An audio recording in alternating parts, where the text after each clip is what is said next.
what I call this is daily reaping. You reap the word. So it takes discipline, and I know I'm asking a lot, but you can do it on your smartphones, right? So that helps, because I know you guys have them. Set an alarm so you go to bed half an hour early. Whatever your schedule is, if you're not in the Word daily, here's how you get in the Word daily. Set an alarm to remind you to go to bed. The real discipline is you need your sleep, so the real discipline is to go to bed early. We even have a saying in America, right? Early to bed, early to rise, makes a man healthy. There's some truth to that, okay? So set your alarms, go to bed early, because here's what you're going to do. You're going to set your morning alarm half an hour earlier. Are you with me now? You see, so I'm just trying to capture a half an hour of your day. That half hour of your day.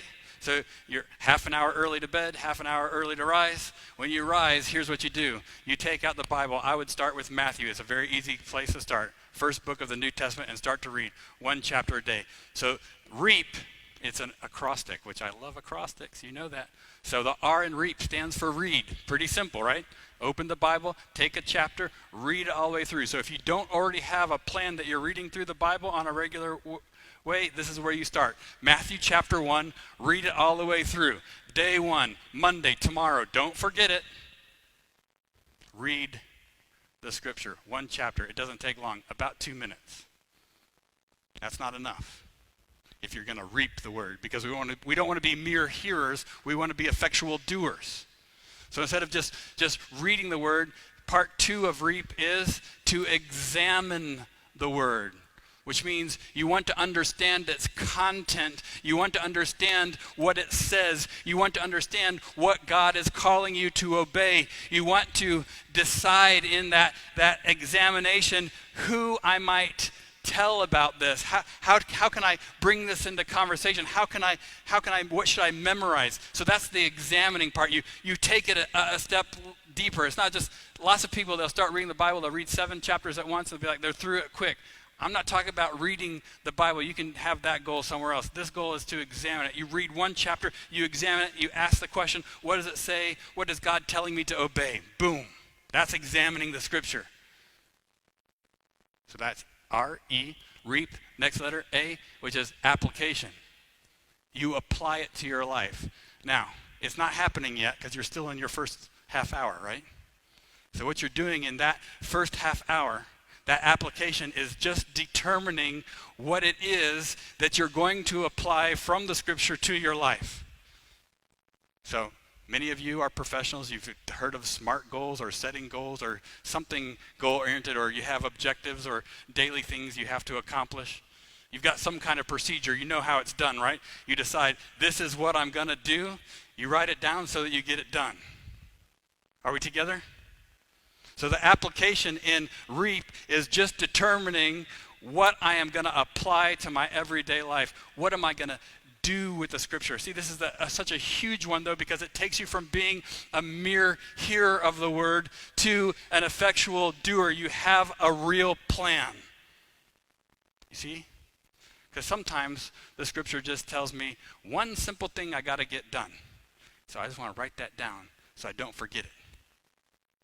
Write it in a journal. Say, okay, this is what God's calling me to get done. You take that application, and here's where you spend the last 10 or 15 minutes, if it takes it, of your half hour that you have in the morning. Pray that application into practice. Because I'll tell you, if you don't recognize the power of prayer in your life, you're going to miss the boat. Because it's through prayer that people are healed. It's through prayer that people are saved. It's through prayer that we are transformed from our old selves into our ideal selves. It's through the power of prayer. Why? Because just like Josiah, when everything's a mess, we don't even know how it happens that he seeks the Lord, but God initiates the changes in our lives.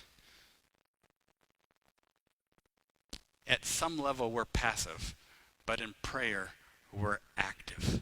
We seek the Lord and say, please help me get this into practice.